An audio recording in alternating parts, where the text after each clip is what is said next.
College. Dart's appearance at the event quickly sparked reaction online, including from one of his own teammates. Giants linebacker Abdul Carter responded to the video on social media, posting, quote, "Thought this beep was AI. What are we doing, man?" End quote. After the post sparked considerable reaction, Carter followed up later in the day saying, quote, "Me and JD6 are good. We spoke earlier as men. Y'all can keep your narratives," end quote. Dog, any concerns for the Giants locker room after this situation? Yeah, I would think so. Listen, it's a sad commentary that you can't have any political views one way or the other because the other side is going to get annoyed. So as a result, it becomes very divisive. He's the quarterback of the team. He's a young quarterback. He's got to know better. You know what? Now's not the time to go out there and introduce the president with a pep rally. That's just not the time. I mean, you go out there and worry about your team. I mean, sometimes Dart wants to be a celebrity quarterback. We saw him at the Kentucky Derby. That's what Parcells used to say all the time. You want to be a celebrity quarterback? You want to be a quarterback. And I think there's some truth to that. But Dart's got to realize in that situation, the way the American political intensity is, this is not a smart thing to do. I'm not saying he's doing anything wrong, but, I mean, from a team perspective, it's not a smart thing to do. You got to lay low.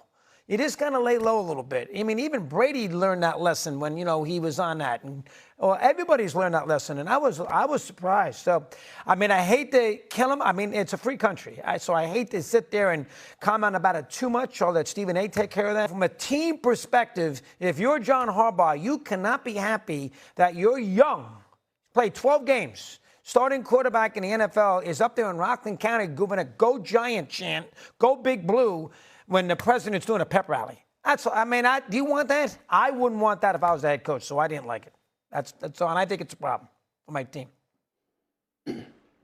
Politically speaking, I'll address that on my own platform. This is not the platform for that, other than to say he's an American citizen. He has a right to do what he wants.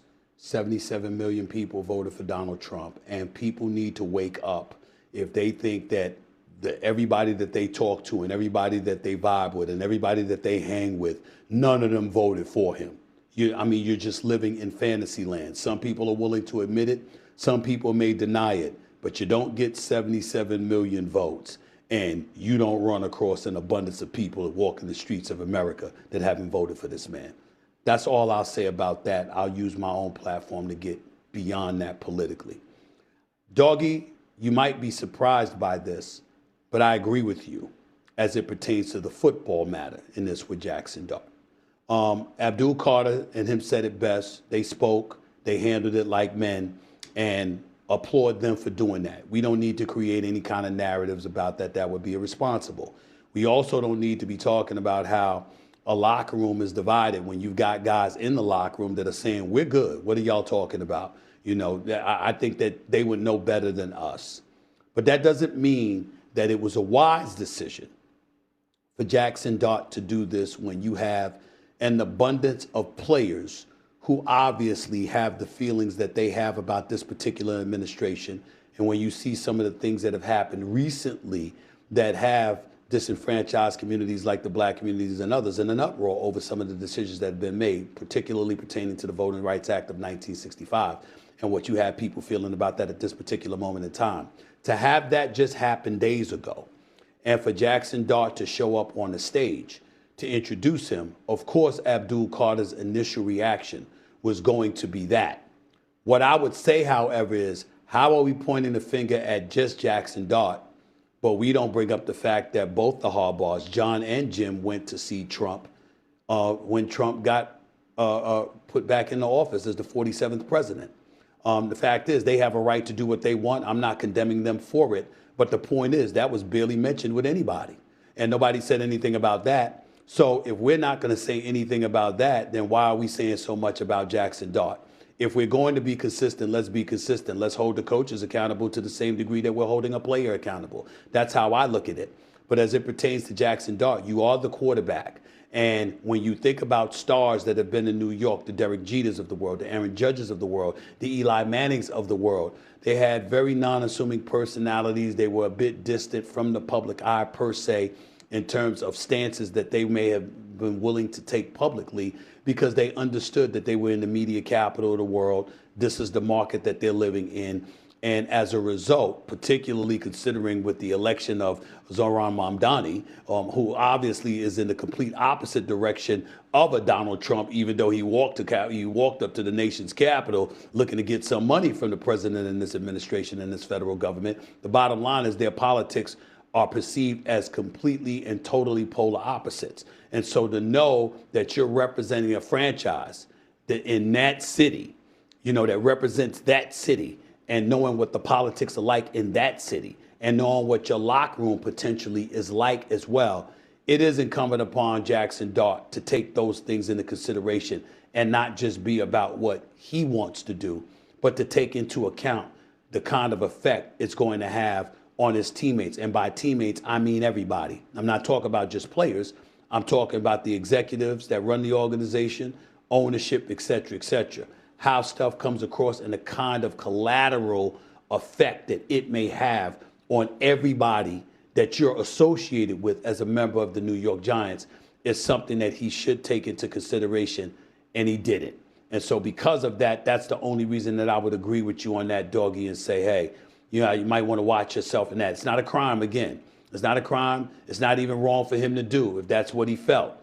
But you got to take into account the ramifications and the consequences that may come along with it, as opposed to thinking it wasn't going to have any effect at all. And then I didn't even bring up the last part.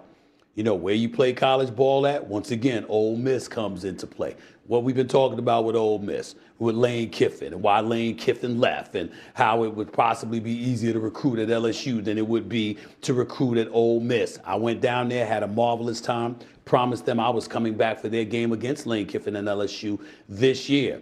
But, when you hear the words Mississippi and you are a black person, it does give you cause to pause if you are not from Mississippi. And somebody went out there and they were joking around and they tweeted something about Ole Miss when they were talking about Jackson Dart the other day. So these are all the kind of things, the residue of such actions that sometimes need to be taken into consideration before you decide to do such a thing.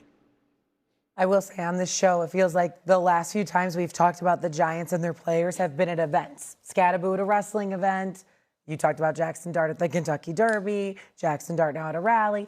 We need to start talking about these players maybe being at sporting events or supporting their team a little bit more. That's a week in review for the Giants, Mike Scott. For May, and Dan Graziano. That's a news-packed first part in May. Political differences aside, not getting into that because no one cares. What we care about is how early on in a tenure with a head coach, there could be an issue in the locker room. How are you handling this as GM? Well, first of all, it's family business. There's always going to be disagreements. But more fundamentally, the job description of a quarterback is, do your teammates believe that you can lead them to where you want to go? And if I'm Jackson Dart, the most disturbing number from last year is he was hit 148 times in 12 games as a starter. That is simply not sustainable. So you have to earn the trust of your teammates.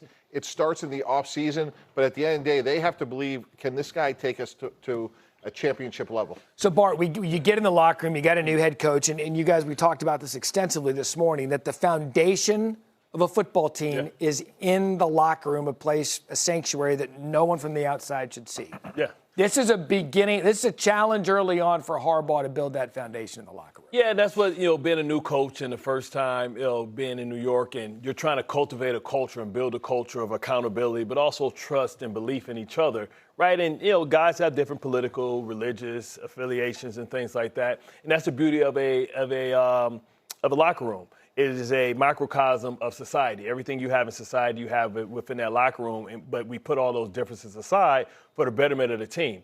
These are two young players that I think didn't handle it as a professional, right? Because if you have a problem with somebody, you speak to them. And if you're going to do something that could be seen as divisive, you want to address that before so that your teammate's not caught off guard by TMZ or somebody out that's asking, hey, did you see this? And then they have to respond to it. And sometimes it's not what you want to hear.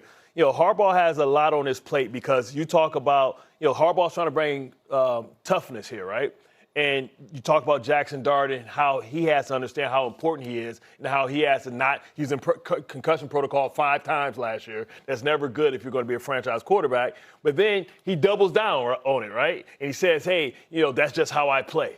Then he talks about toughness and what Harbaugh was talking about. Like, listen, he's talking about toughness for everybody, not you.